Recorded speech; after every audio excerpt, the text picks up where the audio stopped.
Hey, this is Ryan Deiss, and what I want to do right now is kind of give you a little bit of a taste of what it's like to work with us one-on-one. I mean, it's no secret, the folks that do the best, our most successful students and companies that we work with are the ones that we work with and interact on a one-on-one basis. So I want to give you a little bit of taste of what that's like and also show you what our process is, because it's very unique. It's different than, I think, what a lot of people do in the business growth sector.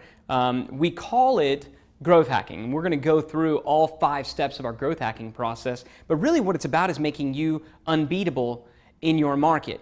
The way that we approach business and marketing is we want to make sure that we are able and willing to spend the most to acquire a customer. That really, at the end of the day, is what makes you unbeatable. If you are able and willing to spend more than anyone else in your space to acquire a customer, you win. I mean, it's as simple as that. You will win, and this 5-step process that we're going to show you is exactly how you're able to do that, even if you don't have massive amounts of VC funding, even if you're a startup. Now, if you do happen to have massive amounts of VC funding, you're definitely going to be unbeatable. Now, before we dive into this, I want to introduce you to the gentleman that's right here. This is Perry Belcher. If you don't know who he is, Perry Belcher is my business partner, co-founder of Digital Marketer. And really a lot of what's up here, I got to give credit where credit's due. It's his brainchild. So he's going to be driving. He's got a lot of interesting stories about all the crazy business stuff that they've been in, like from candle manufacturing to rubber stamps. I mean, some of the most bizarre stuff. Yeah, spider traps. Some of the most a little bit everything. Bizarre stuff you've ever heard of, he's done. Even was a tattoo artist, oddly enough. It's not necessarily relevant to this, but it's kind of an interesting aside. Yeah, there you go.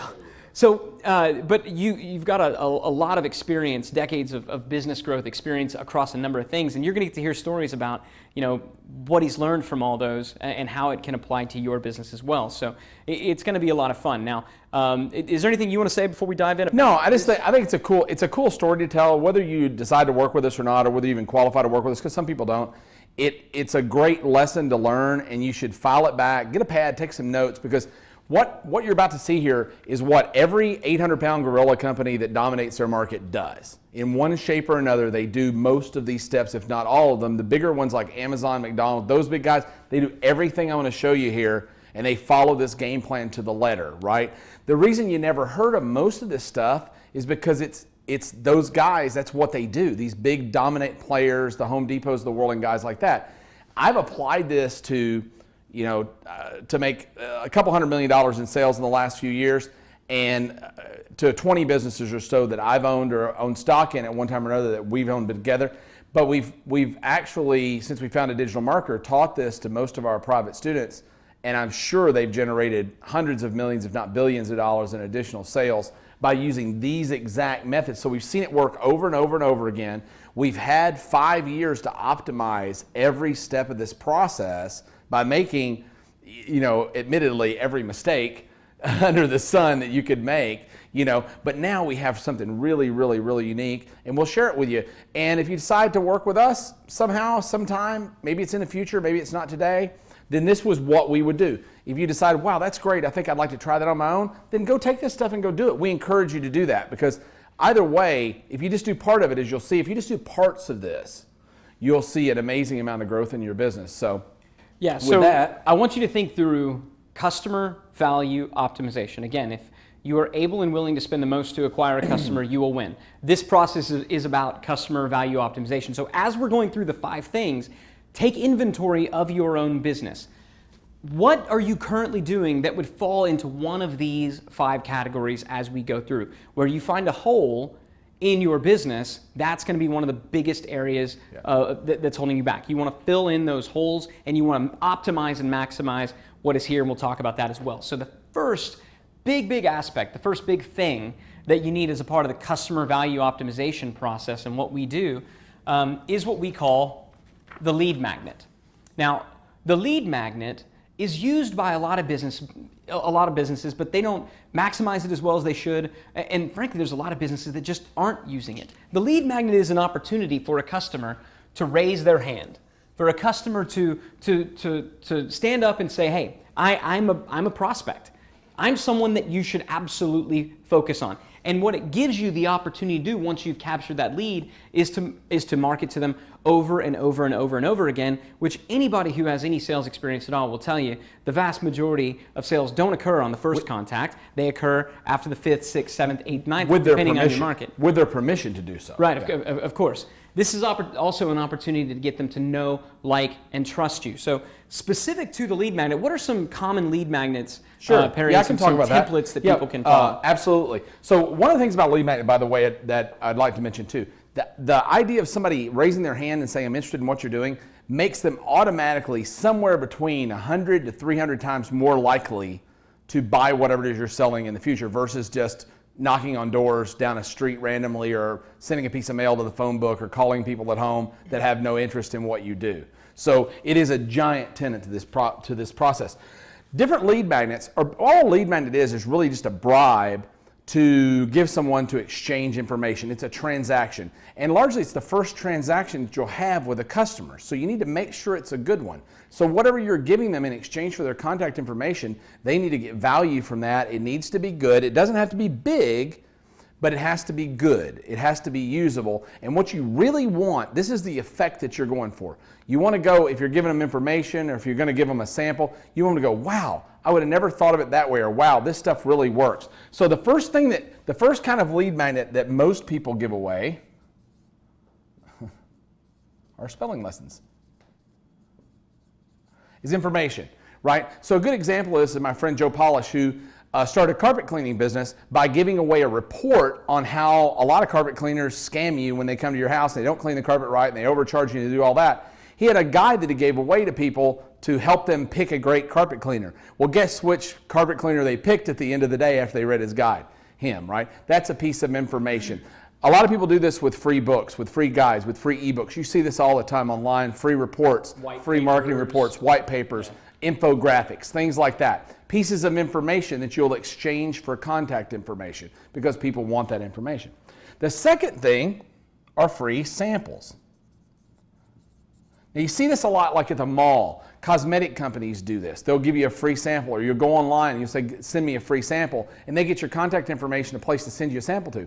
What you're really giving them at that point is not a free sample, it's free proof. They want to see if what you've got really works or not. If you're going to be in a sampling process, one of the greatest tripwires in the world, by the way, was Chick-fil-A, right?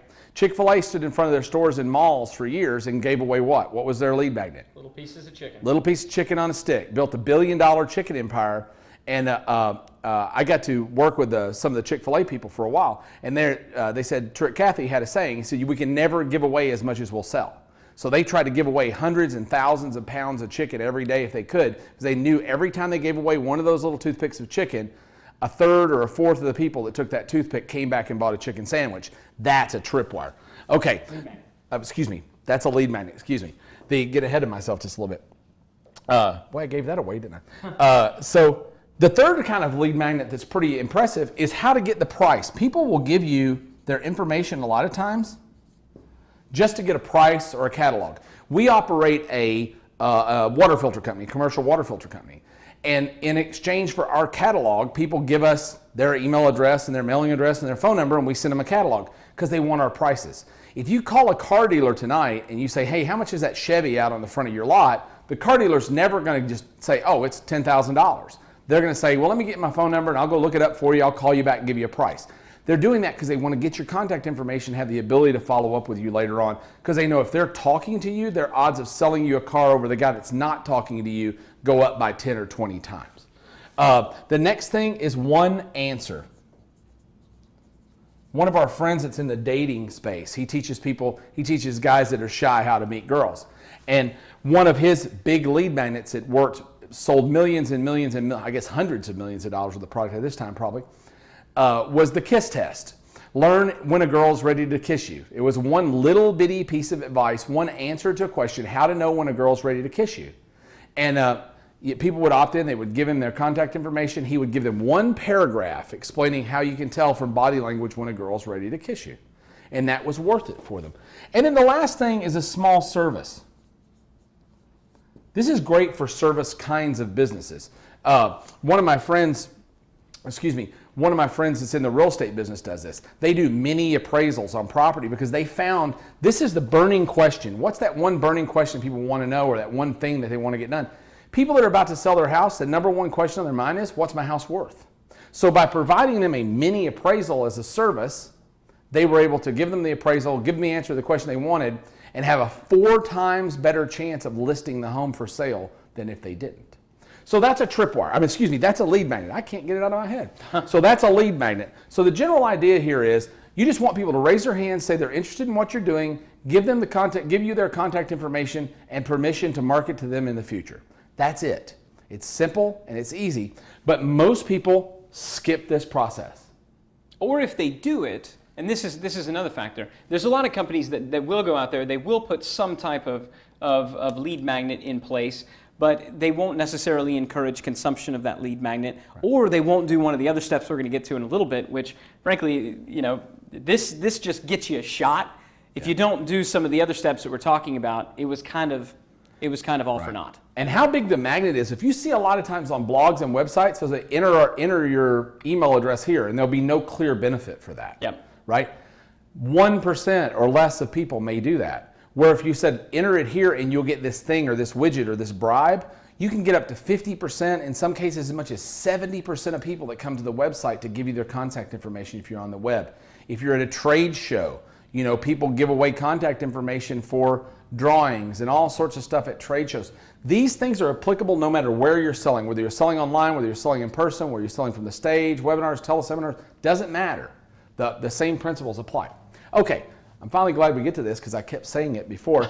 The second part of the process is the tripwire. I think this is the largest, the most largely misunderstood piece of the entire selling process. Okay, the big tenet here is a tripwire sale is just a small, tiny little sale that turns a person from a prospect to a customer, and that's a magical thing. When somebody gives you $1. Just $1, doesn't matter. $1, $10, $5, it doesn't matter. When they give you some money, right? If Ryan gives me money, our relationship instantly changes. Now he is my client and I am his advisor in this particular role. Or he is my customer and I am his vendor, right? I automatically have an authority or an expert position because he's paid me money. Yeah, it's now an objective reality. It's no longer this thing that's floating around out there. If you think about it like the dating and relation, you know, like a relationship, right? You know, you can flirt with somebody all you want, but until you get that first kiss or that first date, right? You're not going to go very far. You can't skip the steps. And much like romance, you can't skip these steps, right? You really can't do it. So the tripwire sale, I'll give you some examples of a tripwire sale. By the way, once somebody's bought something from you, once Ryan's bought something from me for $1, he's 20 times on average more likely to buy something else from me immediately for way, way, way more money. Okay, did you hear that? 20 times more likely. So some great tripwire offers that have built giant businesses are the Columbia House music offer. I don't know if you guys have seen this or not. I'm a little bit older, but I think even Ryan's seen this thing. Oh, of course. You know, where you flip the back of a magazine, it says get 15 records and tapes for only $1. And now they do DVDs. In some cases, they do books with book clubs. It's exactly the same thing. They make an irresistible offer, right? It's super low cost, it's super low risk, it's super high value because they know if you give them $1, you're going to become a customer for them for a long time, and they know their math. Like with Columbia House, the average person that gave them $1 bought $200 and change worth of music over the next couple of years. Okay, $200 for $1. They built a really big company. They built a big company. The company did, I believe the numbers, and I'm not fuzzy on my numbers. I can't remember if it's the employees were 14,000 or if it was 15. It was 15% of all music sales in the world came from Columbia House Records for almost 20 years. I think they had, it was either 9,000 or 14,000 employees in their plant in Terre Haute, Indiana that reproduced these records and tapes and sold them all over the world. This offer really, really, really, really worked. And that's the best illustration. If you're familiar with that, you totally understand what a tripwire offer is. And the great thing is, you can't compete with that offer. The average music store down the street can't compete. If they would have said get 10 records and tapes for $14.95 a piece, they would have never sold any, right? None. The record store down the street would have beaten them.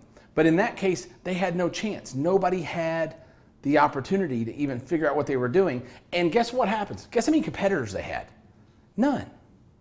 Because everything, man, they're crazy. They can't be making money. That's the nuttiest thing I've ever heard. Because they can't see what's going on under the iceberg. You know, an iceberg, the tip of an iceberg pokes out of the ocean this far, and below is this giant mass of ice. That's where everything happens, and people don't see that. And well, and this also gets back to the bigger message of being able and willing to spend more to acquire a customer. Sure. And that's what you have there. They were willing to, you know, the appearance from the outside is that they're going negative and they're losing money to acquire customers, but because they had all 5 things, that wasn't the case. They knew their numbers. All right, the next story is my favorite. Yeah, this is a personal story. This is my favorite of all time, and to me, the clearest example of a tripwire. Yeah, so, this is a fun one. This is a personal story of mine.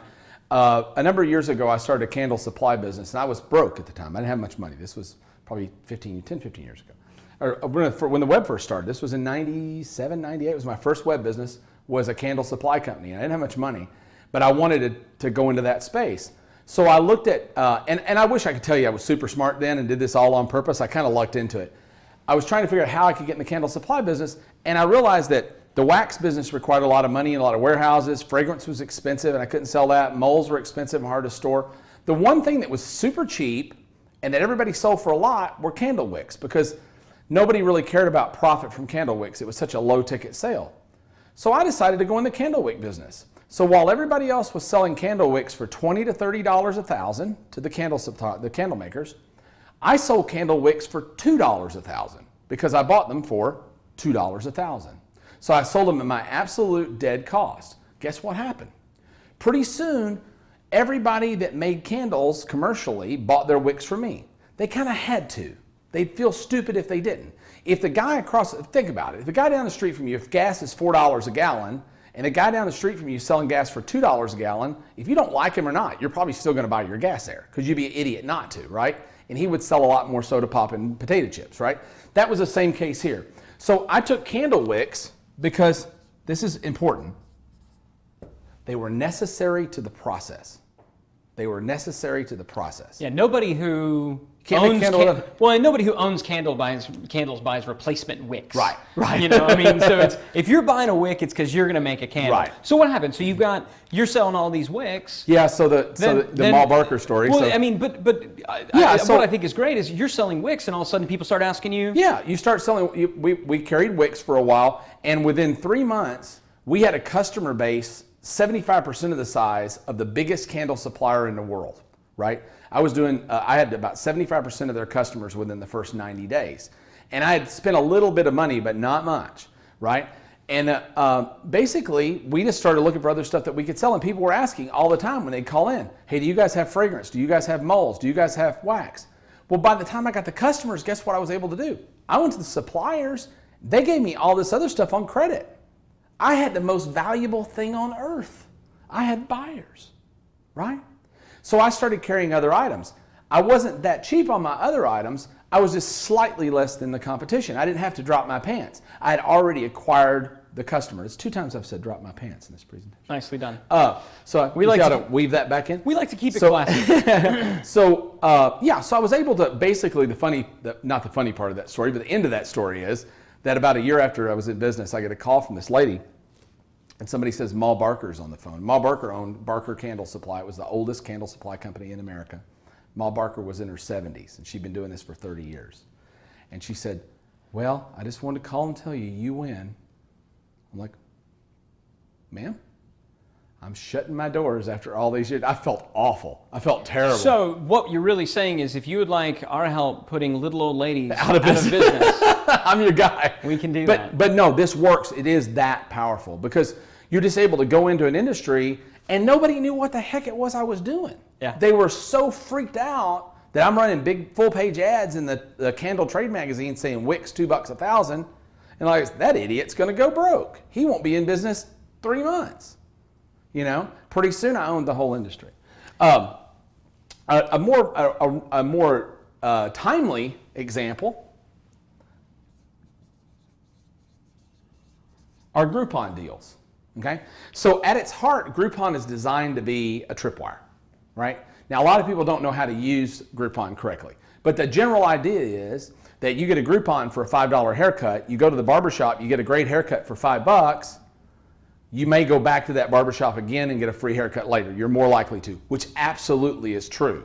And where people really mess that up, and this is a big lesson to learn, where people mess that up, they come in to get a $30 haircut with a $5 coupon, and they give them a rushed $5 haircut. Yep. And that's the worst thing you can do. It'll that's what totally they were screw you saying. up. That's what happened with, and one of the reasons that Groupon has had such a hard time, and why the people, the businesses that have done Groupon deals have had such a hard time, because they get this influx of customers and they deliver a poor experience. Right. Not because they want to, and in some cases they're not even necessarily thinking like, oh, well, these people didn't pay anything. It's just so many customers they couldn't do it. The same is true, that same argument that you just said there in terms of making sure you're providing an enormous value at the tripwire absolutely applies at the lead magnet phase as well. Yeah, this is your first transaction. This is your second transaction. What's going on here that's different is by the time you get to the next step, okay, I'll get to that in a minute. You'll realize what I'm talking about, that you're going to be so far ahead, it's hard to imagine. It's hard to imagine how well you'll do once you get there. Well, and before you get to this, because I think this analogy makes help me out when you explain it to me. Going back to the relationship example, if you think about it, at this area, if you ask, you're just getting the girl to go out with you. You ask a gal out to go to a restaurant, and you take her to just a horrible, funky, cheap restaurant, you're probably not going to get a second date. If you get a kiss at the end of the night and you get all creepy, right? That's probably where it's done. You have to make sure that you deliver value and appropriate value throughout. Your customers are acting just like a girl would act on a date. The girls will go out with guys, and you know what that is? That's an evaluation, man. Mm-hmm. They're looking at everything, and guys the same way. You're looking at the girls, you're trying to see the crazy eyes come out early if you can. Mm-hmm. They hide them pretty good. But that's basically what they're looking for. They're looking for the flaws in you. They're looking to see if you're genuine, if you deliver a high amount of value. Now, this next example I'm going to give you is really, really big at proving a point.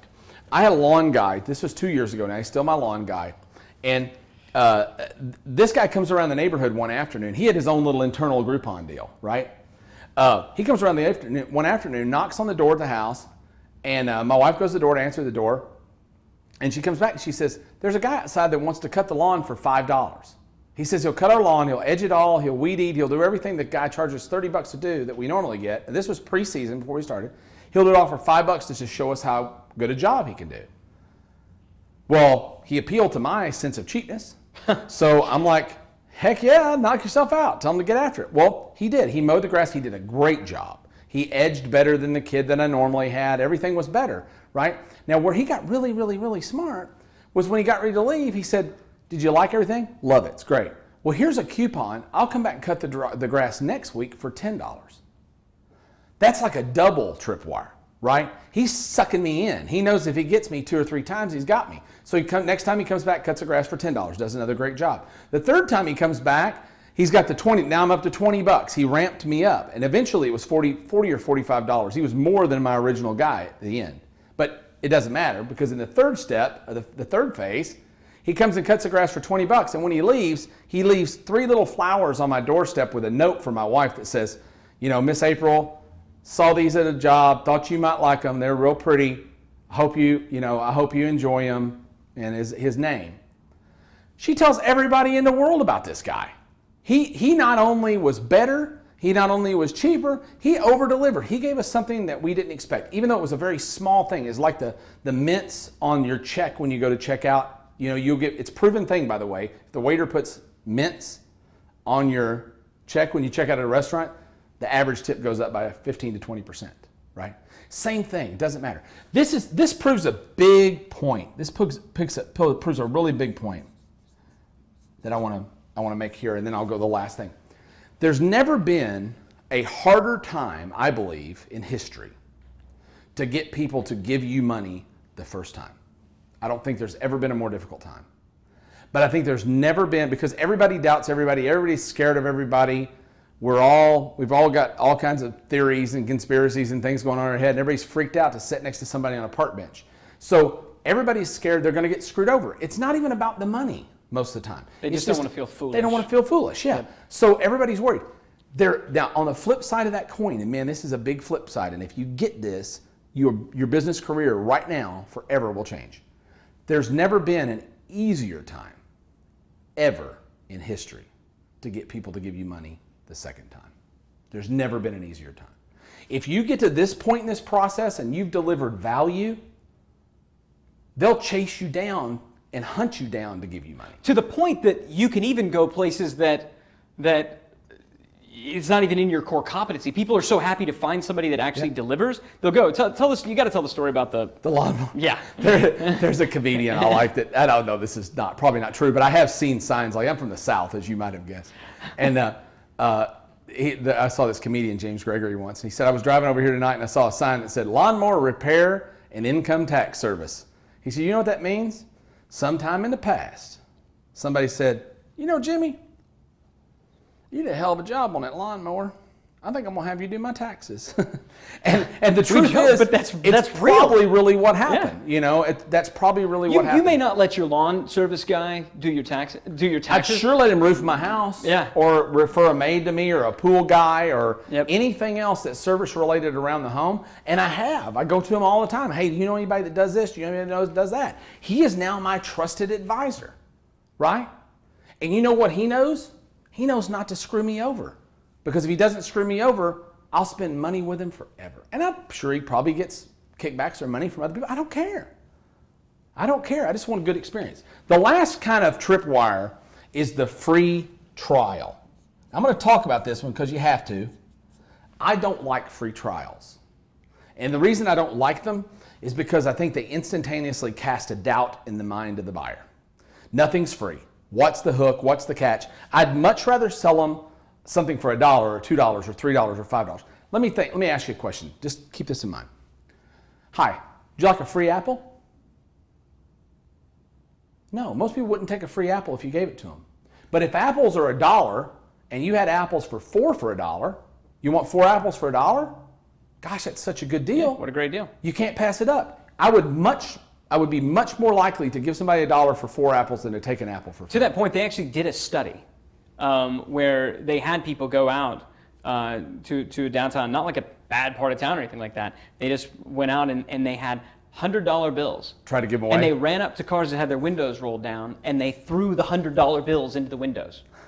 And people they're like, freaking out, rolling the thing back up. They're taking the money and throwing it back out the window. Because we have we have these BS-o-meters that just say something isn't right. There's got to be a catch. And you know what? It's only because there always is a catch. Yeah. There always is a catch. And so you see a lot of these, it's very common in the SaaS space, right? A lot of people doing software as a service. Yeah, doing the free trials. And there are times when it can work, but there's a lot of tests that are showing that that's moving away from that. It's moving away from that. You're seeing in a lot of consumer markets, they were doing free plus shipping. Right. And now instead, what's working better with most of these offers is charging $4.95 for the thing plus free shipping. And giving them free shipping. It's the same money, but that changes the offer. Yeah, it absolutely does, because then it makes sense.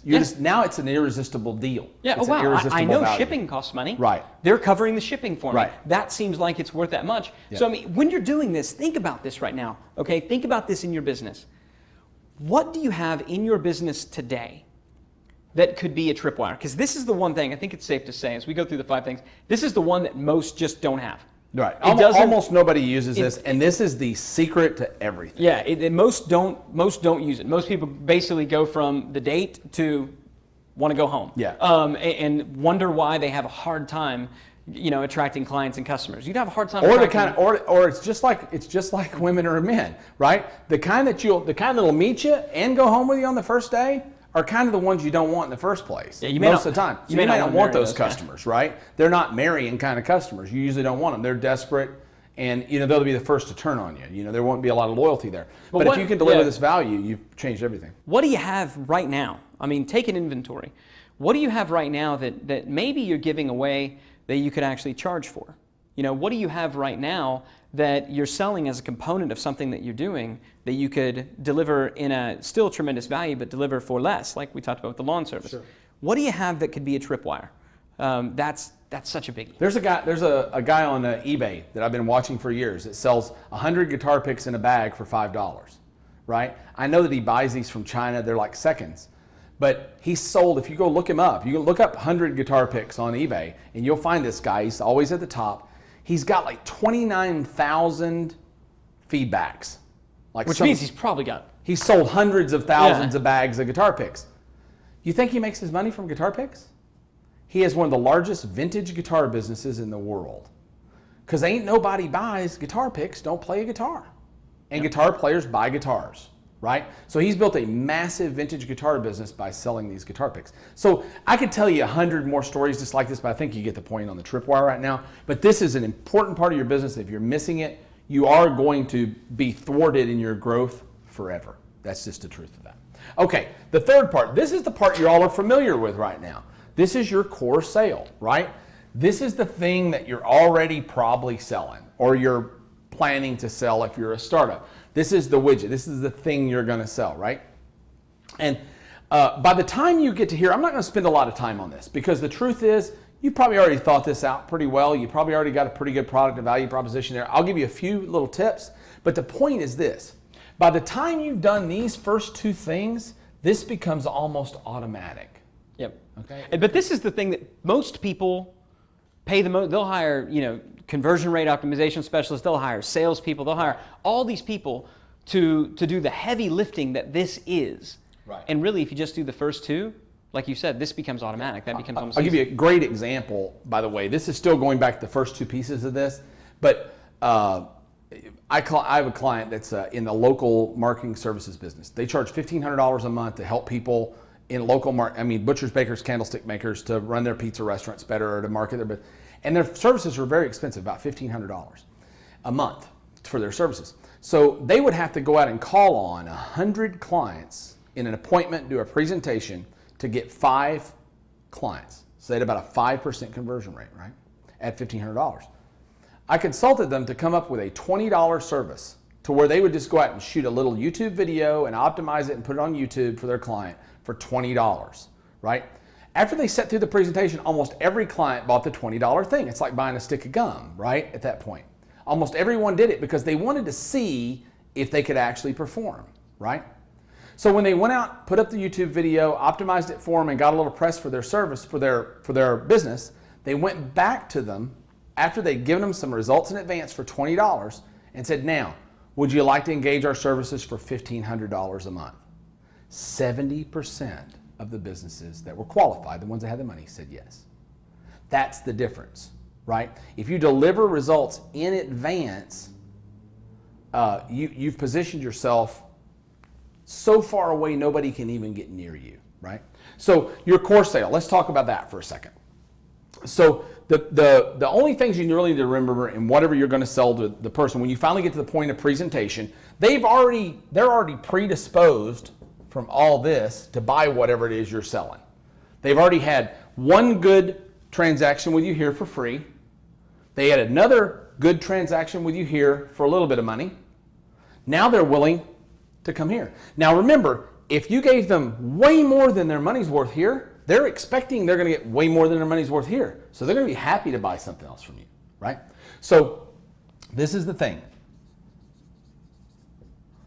You want to make the big promise. As soon as you meet with them or as soon as you give them a presentation, you want to make the big promise. Tell them what's in it for them. Not why you want to make the sale, but why they need or want what you're selling. What's the big promise? You need to back it up with proof. I call this points of belief, right? People have to believe you. That's the number one reason people don't buy whatever you're selling. They just don't believe you. They don't believe it's for them, number one, so you got to make sure the promise is to them. They don't believe what you're selling, right? Or they don't believe what you're saying. Now, you've done a lot to build trust over here, right? Where most people go in cold, and that's the reason it's so hard to sell. But you still got to remember, they got to believe whatever it is that you're telling them. Well, and oftentimes they have to believe, depending on what you're saying. Like if you're, you think Multiple about things. if you're a if you're a personal trainer, right, you have to in some cases help them believe that they can do whatever right, they need to do. Exactly. So when you're evaluating these points of belief, we do with our clients what's known as a points of belief audit. Yeah. So we actually go through their message and they say, okay, you're asking that people believe this, and sometimes it's you're asking that they believe this about themselves. Sometimes you're asking that they believe this about the product. Sometimes you're asking they believe something about society or the world, you know. And in every and if you're off on one of those, you're done. They're check out. One point of belief. Yeah, and that's the reason we found that the best sales presentations we've ever done are asking people to believe one singular thing. If you can get people to believe one thing, it's relatively easy to do. You can spend all your time focusing on that one thing. A lot of people bring up 5 or 6 things they want you to believe, or make 5 or 6 claims, and then spend very little time substantiating those claims, and that's when you lose. So you got to make them believe. The best way to make them believe: solid, undeniable proof, right? Nothing trumps proof. Billy Mays was one of my favorite people before he passed away, and everybody thought Billy Mays was charismatic and a great salesman and all those things, and a great copywriter, and he was great on camera, and he was all those things. He was charismatic. But forget all that, right? Forget all that. Billy would tell you the reason he sold a lot of stuff is because in every presentation he ever did, there was a wow element. There was a proof element that could not be denied. I remember was it in the foot thing? Wasn't it the thing for your feet that he wrapped around his hand and beat his hand with a hammer? Yeah, well, and he actually was unwilling to have the car drive over his hand, but yeah, I mean, he would do crazy stuff. Yep. To where, I think they did one where there was a tiger in a cage and he put his hand in with the tiger, some crazy stuff. He would do all these nutty things that proved the point. You couldn't deny that whatever he was selling worked. It was undeniable, right? And even right now, you've got these amazing, it's pretty funny. For years in the weight loss business, people sold pills and they sold exercise equipment and they sold patches. Now they sell things like insanity. Right? This will be the hardest thing you'll ever do in your life. You're going to puke, you're going to throw up, but you'll sure get skinny. You know why that works right now? Because here's the thing. Do you doubt that? Do you believe that if you actually did it, it would work? You bet you do. You know it would. That part's undeniable. Now it's a different selling proposition. But the general idea is proof. If you've got a strong proof element, a demonstration of some sort that demonstrates your product really works and does what it says it does, you are 10,000 times ahead of the ball game. We've got a client that drives golf balls through a piece of plywood and shows people that and says, hey, you want to learn how to drive a golf ball harder? Enter your email address below. No copy, no salesmanship. They don't need it. You're seeing a guy stand here and whack golf balls through a solid piece of plywood. It doesn't take long to convince you that guy hits the ball further than you do. Show me the golf swing again. Shut up. The next thing you need... You're seeing that he's more of a bowler. I'm more of a bowler. Dude, obviously you're not a bowler. Obviously you're not a golfer, right? So the next part of this, of the core sale is an irresistible offer. This man right here writes the best offers in the world. He's great at creating exactly what it is that people want. You want to tell them exactly what they're going to get and the exact benefits from those things. That's one of the problems people have with selling their core offers.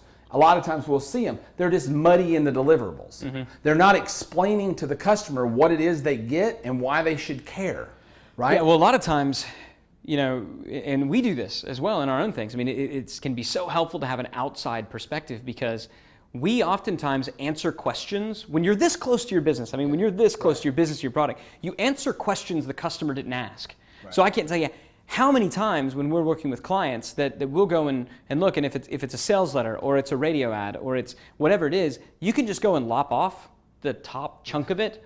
And we did it yesterday. We did it yesterday. The gold is right there, but they were so close to it that you'll begin answering questions that your customers don't ask. And so John E. Kennedy had a quote, not John F. Kennedy, the president. John E. Kennedy, the copywriter, had a quote that he basically said, if you can enter the conversation that's going on in the customer's mind, you will own them. And that's what it's all about. It's about figuring out what are they really thinking, what questions are they really asking, entering that conversation right then and there with this offer, and then you got it. It's a no-brainer. Yep. And the big advantage that you have, by the way, this is something I missed back here. The big advantage you have, they've just bought something. And because they've bought something here, there's actually a physiological reason why this sale is so much easier. They just bought something from you, right? They're in an ether. They've had a dopamine release. There is truly a shopper's high. When people buy something, it's the closest we come to, it's akin to kissing. Right? You actually have a dopamine release when you spend money. Consumerism is a disease, so to speak. And as soon as people buy money, whether it's $1, $10, $5, they get a dopamine release. The more you spend, typically the bigger the dopamine release, right? So over here, they got a little hit. They got a little touch, right? They feel pretty good. If you offer something to them right away, your core sale, and that's a big secret, right away, immediately, I have so many people that say, well, we sell them this, and then we're going to come back next week and see if they want that, right? That ether's worn off. Yeah, they've actually, in some cases, they've crashed. Right. They've totally just crashed. like any, like a sugar high. Yeah, sugar high. They were up, now they're down, and they've crashed. Yeah. So you got to get in there while you can. The last thing is once you've got the offer structured, and that's basically the offer structure is fairly easy. You just show the benefit, you show the value, and you want to tell them and describe to them exactly what they're going to get and for how much, right? You show the value in it and you compare it to other things. So they can say for the price of a Starbucks coffee a day, you could own this new car or you could own this new air conditioning system. Okay, so the last thing is a call to action.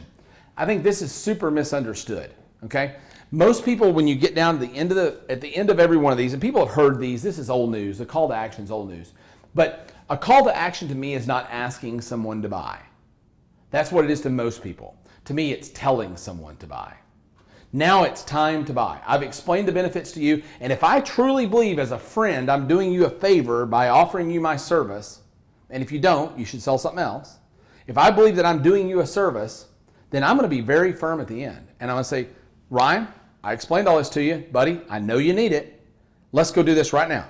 Come on. Give me a credit card. Let's do it. It's a bit like, it's almost more prescriptive than anything else. If you think about a doctor, a doctor doesn't say, well, now you should really go and you should get this prescription. Which one of these two medicines you want to try? Yeah, what do you think? We've got these plans. There's this price, but we also have this thing. I mean, they say, here, go do this because this is what's going to help. Which is what everybody wants. Yeah. Everybody's afraid of telling the customer to buy. That's what he wants. He doesn't want you to ask him to make a decision. There's nothing worse people want. There's nothing people hate doing more than making a decision. The truth is, as much as I hate to say it, people just like to be told what to do. They do. They don't want to think. People are tired of thinking. We have to think all the time. We have to study all the time. We have to learn all the time. Just somebody tell me what to do so that I trust. If my lawn guy comes to me tomorrow and says, hey, Mr. Perry, you got crabgrass out front. I know what crabgrass looks like. I'm going to need $50 to go buy stuff to kill the crabgrass or it's going to eat the lawn. I'm going to go, here you go. There's a dough. Yeah. Thanks. He's like, Thanks for telling me. I noticed some crabgrass over there. What do you want to do about it? What do you think? I don't know. Right. Yeah. I'm not the lawn guy. I'm not the lawn guy. So that's it. Okay. Now we got to move on because I know time's running. I'm going to get out of your way. Yeah, we'll switch. You want to switch seats? Here you go. I'll give you your thank you. stool over there. Such a conscientious. Indeed. So there's a line drawn right here, and this is an important line. Okay. This is my line of profitability. Okay. Because all of my money is made from here to here. This is what makes us different from most other people in business and why I think we're the most successful. We're willing to give away everything we make to this point to get to here. I'm going to give it away by buying advertising and media to get more people to enter my funnel through the lead magnet. I'm going to spend more money to sell a tripwire offer that I might not even make money on, right? I'm going to try to get this presentation in front of as many people as possible. By the way, we are usually profitable in here, to be frank. But if we're not, it's okay. I don't really care. We usually make money. If we just break even, I'm thrilled. That's a win. Because here's where all the money happens. Before you move on, I want to just, if I may, I want to tie something back up to what we said at the start, which is, remember, the goal, the entire, I guess, premise behind the customer value optimization process that we do here is he or she who is able and willing to spend the most money to acquire a customer wins. Period. End of story. That's what Perry just described. The ability to give all this up because you got 4 and 5 is what makes this whole thing work. It's what makes what we do different. It's the reason we're able to go and compete against people who are better funded than we are in some cases. And so this is everything. I mean, what you just heard is everything. And as digital marketers, so we're digitalmarketer.com, people come to us and they say, what's the secret of getting traffic from the search engines? What's Google doing? And we know all that stuff, right? We know what's going on with Google. If you want to learn how to improve your rankings with Google, we can certainly help with that. But at the end of the day, the secret to the traffic, the secret to getting all the traffic you could ever want in the world if you have a website, the secret to getting all the leads you could ever want if you have a sales organization, you're doing lead generation, is just this. An optimized funnel. It's an optimized funnel. When you are able to spend more than everyone else, then you get all the traffic. If I am able and willing to spend the most to acquire a customer, then I can hire the best search engine optimization firm to go out and get me the best rankings. I can hire the best media buyers. I can hire the best pay-per-click people. Think about it like that. This is the game. You get this part right, every other aspect of business, frankly, becomes simple. And really, God help you if you don't. Because here's what's going to happen to you. A guy like me or a guy like him is eventually one of our clients? Or one of our clients is eventually going to enter your market. And when we do, you're dead. You got no shot. Because here, I want you to really think about this for a minute, because I'm not kidding or exaggerating. You look right here. This is probably where your business stops right now. Chances are right here. And it never really happened here either. Probably never happened here either. But it stops right here, right? I don't have to make any money to here. I can break even. That means I can buy all the PPC ads and all the Facebook ads I want. I could just go buck wild. Plus, if I got money left over rather than keep it, you know what I'm going to do with it? I'm going to put it over here to sweeten my offers, to make my customers love me even more on the front of our relationship, right? I don't really want to make any money. I'd rather give it all back to them, okay? But you can't compete with me. It's an impossibility because you're trying to eat out of this. You know, if I'm willing to pay $50 to sell a $50 thing, and you're selling the same $50 thing and you're trying to make a living, do you see? You can't beat us. It's impossible. It's impossible. Okay, so this is the last part. This is the next to last part. This is where I'm going to do that like David Letterman. I need a sound effect. I think you're more of a Vanna White than a David Letterman, really. Well, you do look a little more like that Sajak guy. Okay, so aren't you guys about Pat Sajak is an attractive man. Okay, so profit. We do have a good time. Profit maximizer sales. This is where it all starts to gel. Okay, this is where it all happens, right? And profit maximizers are simple. All the money comes in here. This is what's all underneath the iceberg. Okay, so I'm going to give you a couple examples of these. These are basically what other people call upsells, cross sells, bundles, things like that. There are a number of these. We have tons more than the examples I can give you here that we use working with our clients, but these are some of the bigger ones, and this will give you a general idea of what's going on. So McDonald's uses upsells very, very effectively, okay? So let me explain some numbers to you. These are cool numbers. So McDonald's Corporation spends $1.91, is the latest report I got. They spend $1.91 to get somebody to drive through the drive-thru at McDonald's. Their average hamburger sells for $2.08. So what is that? Come on. 17 cents. So they make 17 cents per customer that drives through the drive-thru. I didn't know I was going to be asked to do math, by the way. This guy, math wizard. So 17 cents, right? But check it out. So if you buy the fries and the Coke for another $1.77, they make $1.38 clear profit on it. Why? Because they've already paid the cost to acquire the customer. It's already absorbed in the hamburger. The upsell, the fries and that, not counting the apple pie, not counting the biggie size, not counting all that stuff. You notice how hard it is now to go to McDonald's and just buy a hamburger?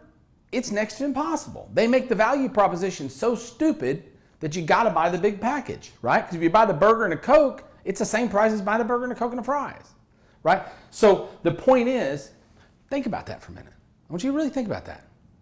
They make 12 times more money, or 10 times more money, roughly, I guess. Not 12 times. Around 10 times more money on that simple upsell as they make on the core sale. 10 times, right? Imagine making 10 times more profit on every sale you make. McDonald's does that. Cable, same way. Cable uses a different method. It's called bundling or bundles, okay? So cable is, get your phone, your internet, and your TV all for $99 a month, right? Well, how much is my cable? How much is my phone? How much is my TV? Oh, it's all $99 a month. So they do a lot. They do a couple things with that. One, they raise the ticket, right, to get their profitability up very, very high. Because the truth is, when they're running the cable into your home, it costs them $0 additional dollars to deliver internet service and telephone service to you. I think it's like $1 a month or 50 cents a month for them to deliver the telephone service. So think of that. The cable's $39, the TV and the internet together is $99. Guess what? 100% pure profit. They're attracting a customer, advertising to get you to buy their cable services, everything else pure profit, just pure profit, right? Stop and tell a funny story here that has to do with this with merchandise. I used to sell heat sealers, and this is making lemonade out of a lemon. I used to sell these little heat sealers that, I wish I had a picture of them. These little heat sealers that you seal bags with. Gift basket ladies used to seal bags with, and florists used to seal bags with, and one of my businesses, Cleveland Equipment. And one of the problems with the heat sealer is the little heating element in the heat sealer would burn out and people would return them. So I complained to the supplier in China, and they added 5 or 6 additional heat elements into every box for free for me. They didn't charge me anything for them. They were just a little strip of wire. So on that website, I sell the heat sealer for $40. I was paying $10 for the heat sealer, right? So on the website, once they bought the heat sealer for $40 that I paid $10 for, I would offer them 4 additional heating elements for just $9.95. Almost everybody took them, right? Because I said the only thing that ever burns out on these is the heating element. You probably already get some extras. Almost everybody took the heating elements for $9.95, and it covered 100% of the cost of my merchandise, and the sale was pure profit, right? I didn't pay anything for the heat sealer, the heat bands, and if they didn't buy the upsell, they still got them anyway. I didn't dig in the box and take them out, right? It was just a great value.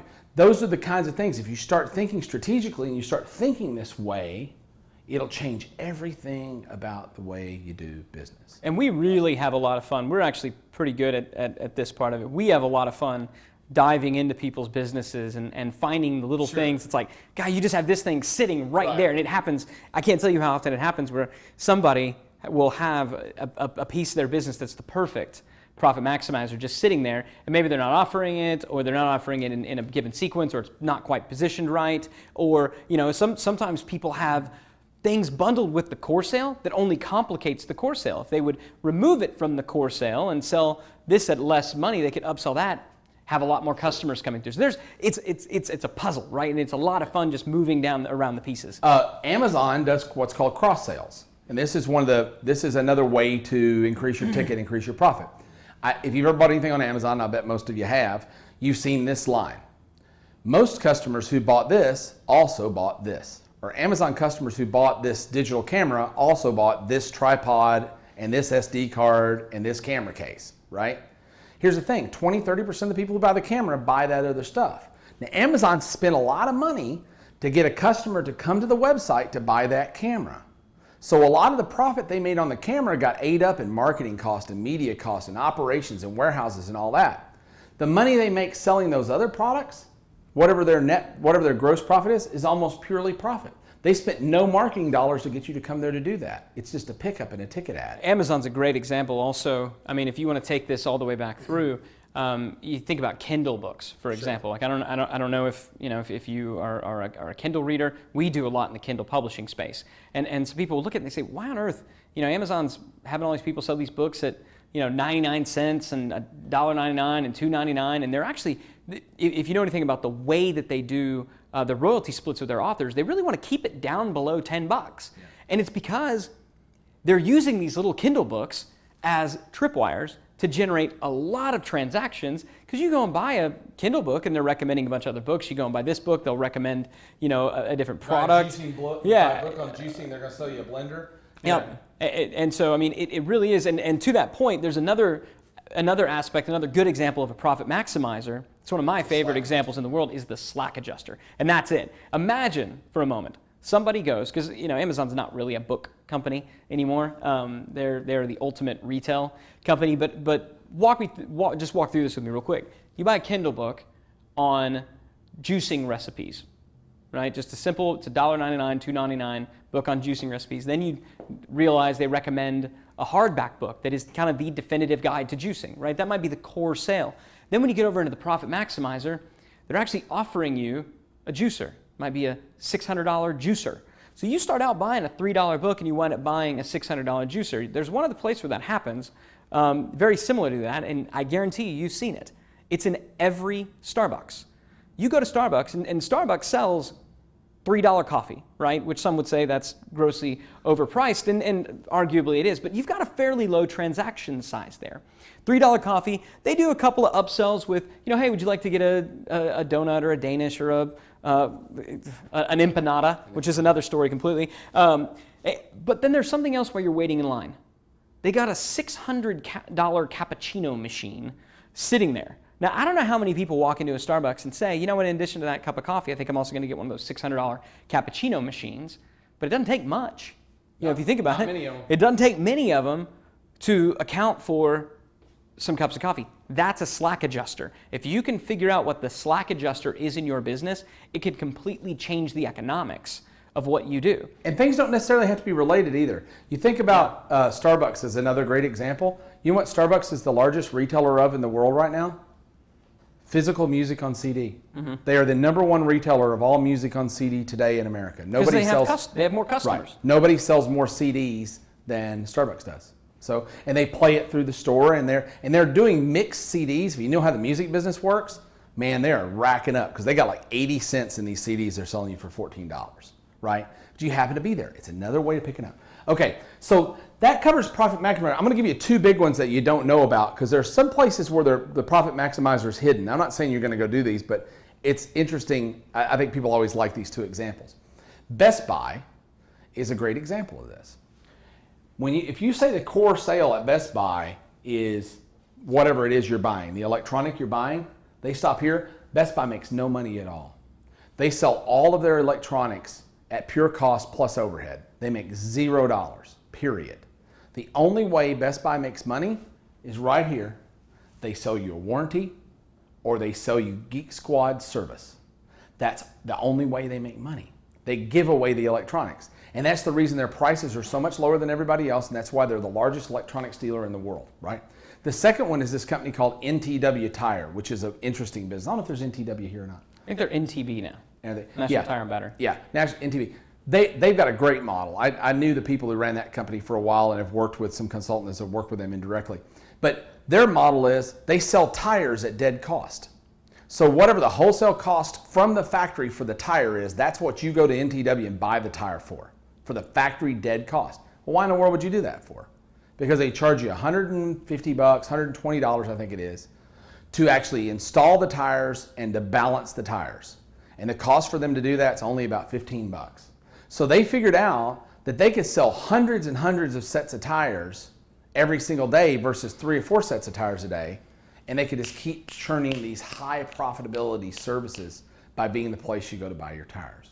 So those are a couple of examples where they're giving up all of their profit here to pick up profit here. And the thing is, the great part about that is they become dominant players because you just can't go anywhere else and buy tires but those places. They run big ads in the newspaper. You can't, if you call them, they're going to be 20, 30, 40 bucks less a tire than everybody else in town because everybody else has got to eat. Everybody else has to live out of what they're selling that tire for. So when you switch the model, it really does make a difference. Now, the last part, excuse me, the last part of the 5 steps is the customer return path. Now, imagine, I want to review with you for a second. So imagine that you started using a great lead magnet. Instead of getting 2 leads a day from your blog, now you're getting 50 leads a day from your blog, right? And look at how many of those customers, when you used to have to get 100 customers to make a sale, now you get 100 customers and 30 or 40 of them buy your tripwire sale, right? And because you made them a tripwire sale and did them a great job, you have a 30, 40, 50% conversion rate to your core sale where you used to have a 4 or 5% conversion rate to your core sale. So you've more than quadruple, triple, 10x every step of this process moving forward. Every time you do that, it multiplies. It grows one upon itself. And in a minute, we're going to flip the board and we're going to show you the math and how the math breaks down. But I want you to think about that for a minute, the compounding effect of that. Now, the last step is, so you're getting more leads, you're getting more sales, you're making more core sales, you got more profit on the sale than you've ever made before. Now, the last part is just getting the customer to come back and buy more often, right? That's it. That's it, the return path.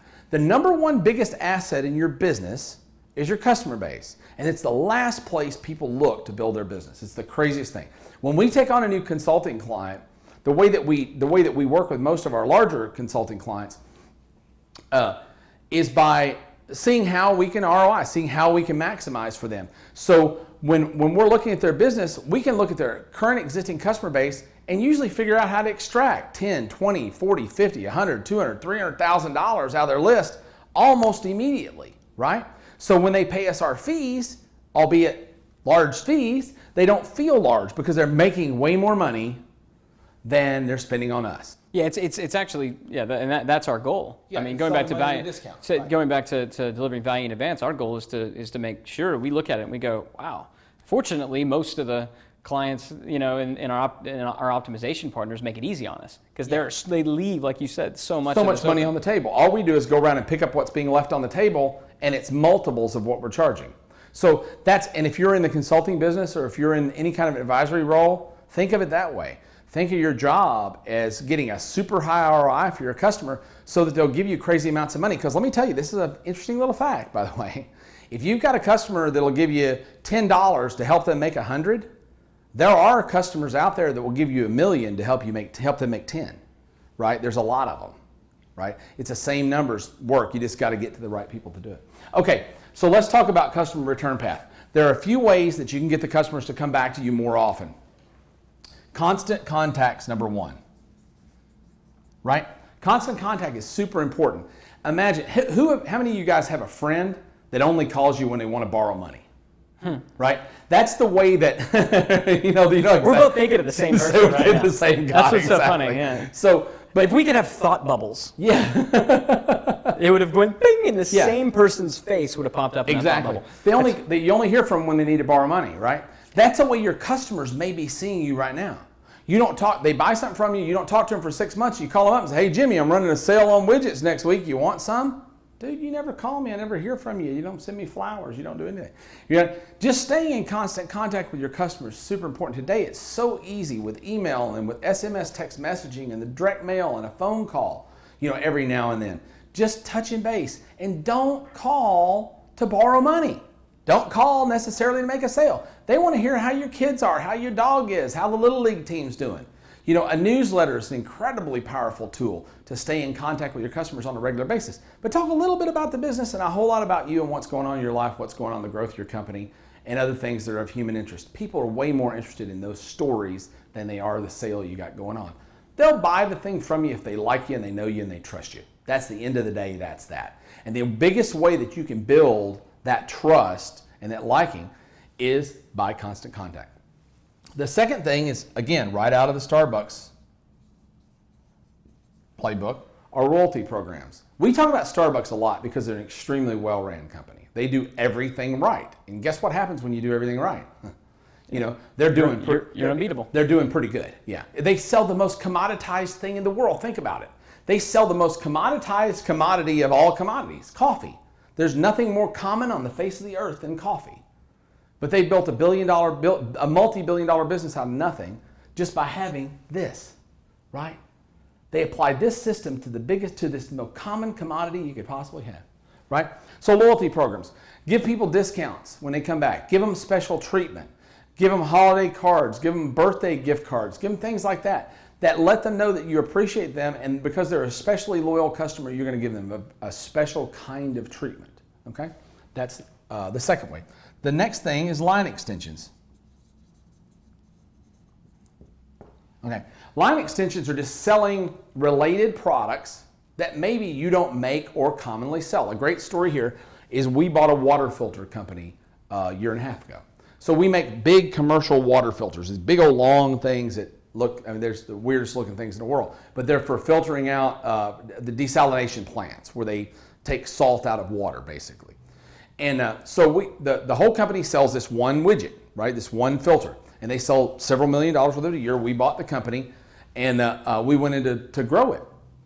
And the first thing I said was, what do you do with these big filters? What do our customers do with these? Well, they put them down in these great big vessels, and then they heat them with these great big heat kettles, and then they treat them with a whole bunch of chemicals, and then out comes the pure water.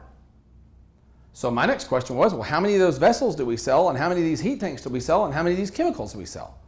And they said, we don't sell any of that. Yeah, we're a water filter company. We're a water filter company, right? Which would be the equivalent of saying, We're a candle wick Right. company. Right. You know, no, your customers. This is so big, guys. If you guys can get this, the customer is what defines what your company is. Your company is defined by your customer, not by what you sell. And if you take that, your brain is just gonna explode, because now the opportunities are endless. I mean, you may be sitting there thinking like, well, but this is the only thing I make. This is the only thing I do. And now, but the next thing that's gonna pop into your head is, yeah, but I don't make that. I don't know how to make that. That's not our process. We don't have to think. I guess I'm going to have to now go and invest in, tooling up a whole new factory and doing all this stuff. So what did we say? So here's what we did. So to solve that problem. So I said, who sells these things? Well, this company sells them, this company sells them, this company sells them. So the first thing I did was get on the phone, call those companies, and make a deal to be their rep. And while we only made 15 or 20% margin, it was free money. We never had to touch the product. Now, and you kept the customer. And we kept the customer, and the customer's coming back more regularly. So when they call us to buy chemicals now, guess what they buy? Some more filters. When they call us to buy a vessel, guess what they buy? Some more filters. But the cooler thing is, and this is what will happen as you advance, a number of those items now that we started carrying as a dealer, we sold so many of them as a dealer, now we're importing them or manufacturing them ourselves, and we've just extended our line, right? So that company has went from a growth of $1 million a year to coming on $5-6 million a year probably by the end of this year. So that's been mainly accomplished by line extensions. Okay, and then lastly, and this is your big boy, continuity programs. There's no better way to increase your transaction frequency than with a continuity program. It's impossible. There's no better way to do it. Because with a continuity program, a person's automatically buying whatever it is you're selling once a month or once a week or however often your continuity program dings them. And the traditional continuity programs are gym memberships, right? Tanning salons, book of the month programs, cell phone companies, newsletters, magazines, book of the month clubs, things like that charge so much a month for their services, right? These businesses become behemoth companies, utility companies, for lack of a better term, are great big continuity programs, really, right? So they get monthly billing. You'll notice that all the things I just said, what kind of companies are they? Extremely stable companies, right? Because they know they got their billings coming in the first of the month no matter what happens. Now, you might be thinking, well, yeah, but that doesn't really apply to my business. It absolutely does. I've got friends that sell air filters for homes on the continuity program, where every month you get an air filter and a reminder to go change your air filters. I've got the place I get my car washed here in Austin.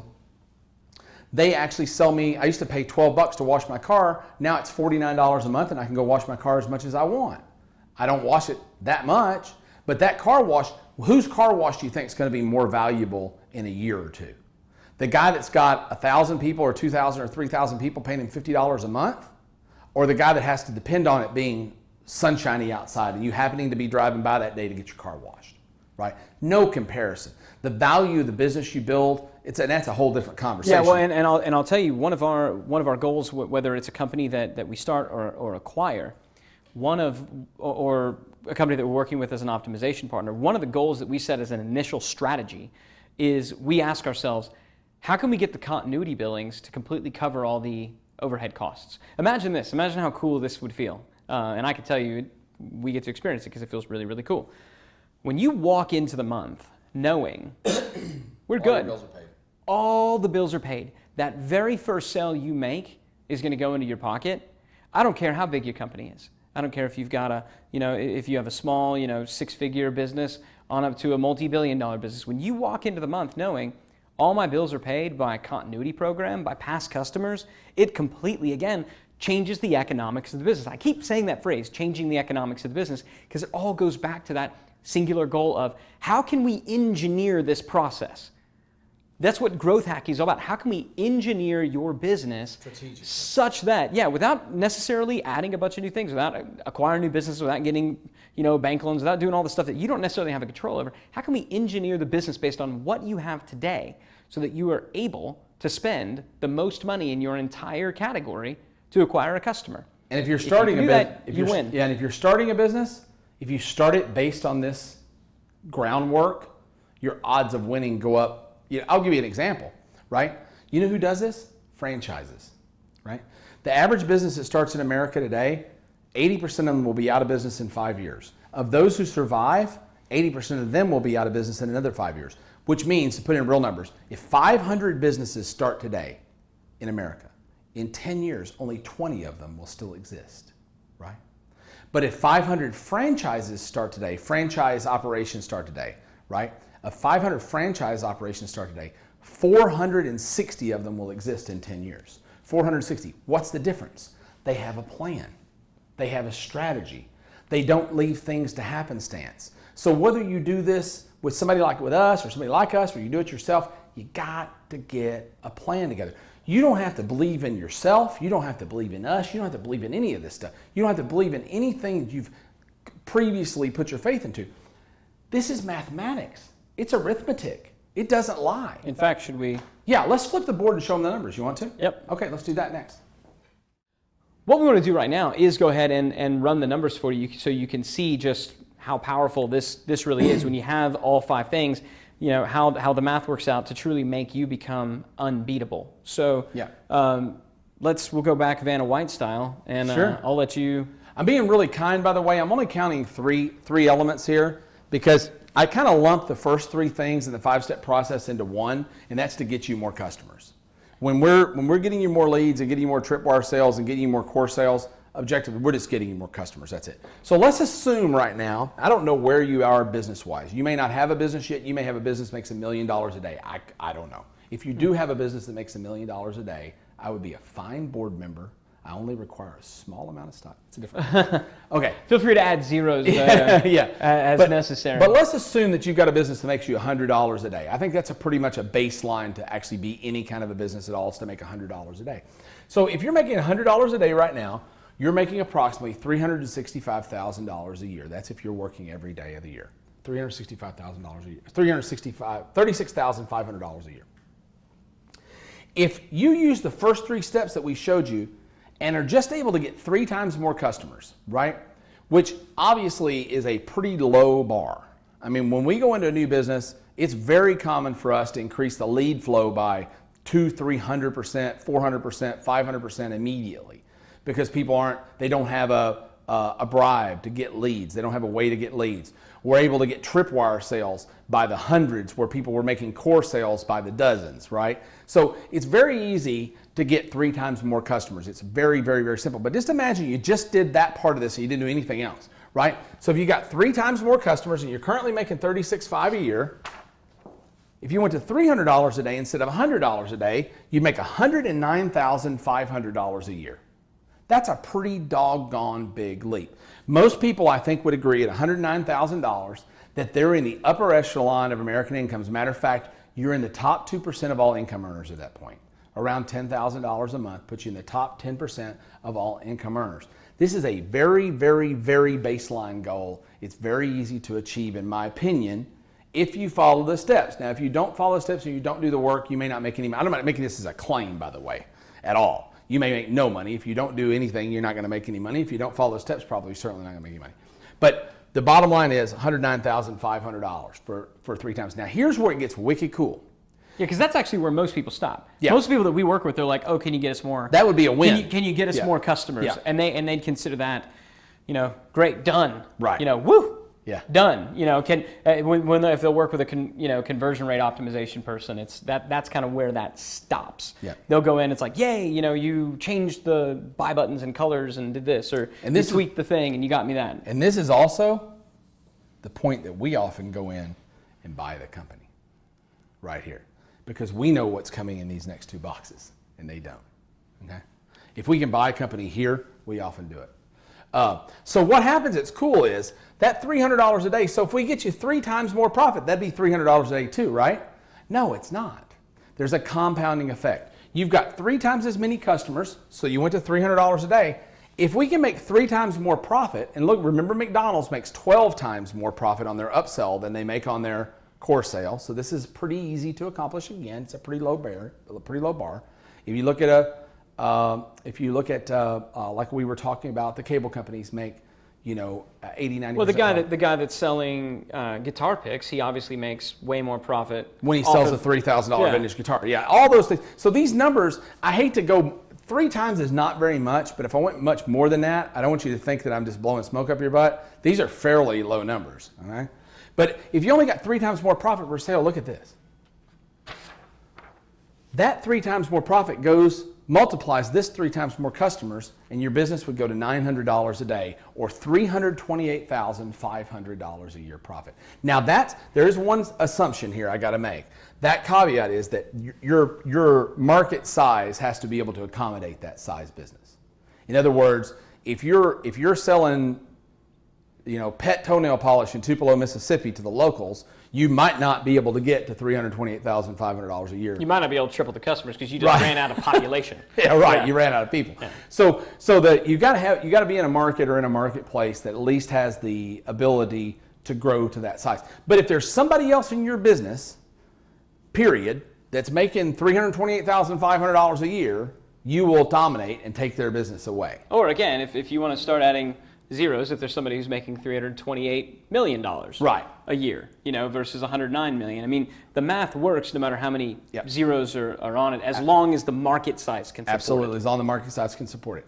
So, let me get this one for you? Yeah, the last one, that's your big boy. Tell me when. You ready? Yeah. So now let's assume we can get those people to come back 3 times as often, right? 3 times as often to buy. So these same people, you're making $900 a day, so we're just going to get the customers to come back 3 times a year instead of 1 time a year. I can tell you, like in Rapid Filter, our average customer came back 3 times a year. Now the average customer comes back 12 times a year. So you can get the idea. We got a 4X over there. Well, if you can add a continuity like we talked before, they're going to come back. If it's a monthly continuity, it's going to be 12 times a year. Right. So yeah, so if a customer's buying from you now once a year, you can get them to buy 12 times a year. You've multiplied by 12 times. But we're just talking about 3 times right now. That would change your business to a $2,700 a day business. This is profit. $985,500 a year, right? $985,500 a year. And probably, to be honest, it's a little more than that, because as you get economies of scale, you're going to have more money to buy your supplies for less, get everything done for less. You're just going to be a bigger business, and you can operate a little more profitably than when you're a small business. So I hope those numbers haven't freaked you out too bad, but I challenge you, take your pencil, figure them out for yourself, check my math, do your own equations, do your own calculations, and I think you're going to be absolutely blown away with what the business you already have or the business you're planning could be if you put it together strategically. Now, if you would like for us to help you with that, we have the ability to take on a small amount of clients at a given time, and you may or may not be a good fit for us. I don't know. But below this video, there's a button, or there's a form, correct? There'll be something. There's a button or a form or a way to act, right? And all you need to do is click that button or fill out that form and send it in. And we'll have our people, our assistant will look over it and see if they think it's a fit. If they do, they'll bring it to us. And if that's the case, we'll schedule some phone time, hop on, talk about it, and see if there's a way that we can work together. I'll tell you a little bit about how the process works when we do wind up working together. Going back to the 5 things on the other side of this board, we look at those 5 things, and we analyze your business, and we say, which ones do you have? Which ones don't you have? We do an initial 5 things audit.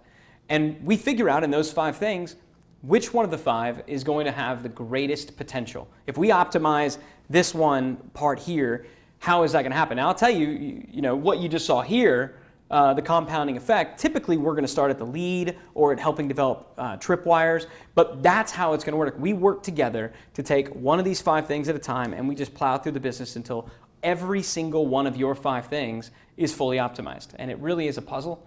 It's a lot of fun. We have a lot of fun doing it, and I know you're going to have a lot of fun, not only with the process, but with the success that's achieved afterwards. So like Perry said, there is some way to contact us on this page. I would suggest, if nothing else, go ahead and fill out the application. I think you'll get a lot of value from that. Out of just answering the questions. Yeah, just let you know where you are in your business. Yeah, just approaching your business in that way, I think you're really going to get a lot out of it. But I invite you to turn it in. I would love to meet you and chat with you about your business, see what all you have going on. Even if it's not a great fit now, there may be a time down in the future where we can work together, and I'd like doing that. We love this stuff, yeah. and it's what we're really good at. So I hope you got a lot out of this, especially if nothing else. I hope you did your own 5 things audit to see where you are, and that you got something out of that part. And more than anything, I hope that we wind up working together. So go ahead, check out what's down below, start filling out the application, send it in to us, and let's talk.